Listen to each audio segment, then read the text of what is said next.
এনে খেতে বস।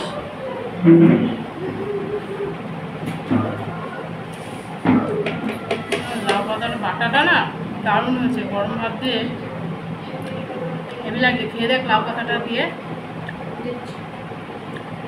ভাত নিয়ে মুখে দিয়ে এরকম করে লাউ পাতাটা নে, আর এরকম করে ভাত নিয়ে মুখে দেয়। দারুণ বন্ধুরা, এরকম লাউ পাতা বাটা করেছি, হেভি লাগছে গরম ভাত দিয়ে খেতে বন্ধুরা। আর এটা পাট শাক ভাজা খাবো একটা একটা করে। আর এটা এঁচোড় চিংড়ি মাছ তো খুঁজে পাবো কিনা জানি না, কারণ চিংড়ি মাছের পরিমাণ কম, এঁচোড় বেশি। একটু খেয়ে দেখি, আপনাদের দেখাই কেমন হচ্ছে। কোথায় গেল চিংড়ি মাছ, কোথায় গেল? তোমার খুঁজেই পাওয়া যাচ্ছে না। কোথায় গেল রে? বেছে বেছে চিংড়ি মাছ খেয়ে নিয়েছিস নাকি রে সব তুলে তুলে? হ্যাঁ না, ওই কাটা চামচ ওখানে ছিল, আমার মনে হয় বেছে বেছে চান করতে গেছি তখন মনে তুলে তুলে খেয়েছিস না? এরকম বন্ধুরা খুঁজে পেয়েছি এক পিস।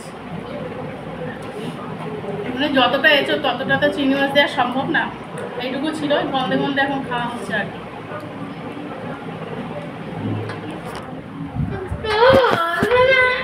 আর এই দেখুন, এই যে বদমাস দুটো খাচ্ছে, আমার দুই ছেলে, আমার চুঙ্গু মুঙ্গু, খুব ভালো ছেলে এরা। এই যে এঁচোড়ের তরকারিটা দেখাই।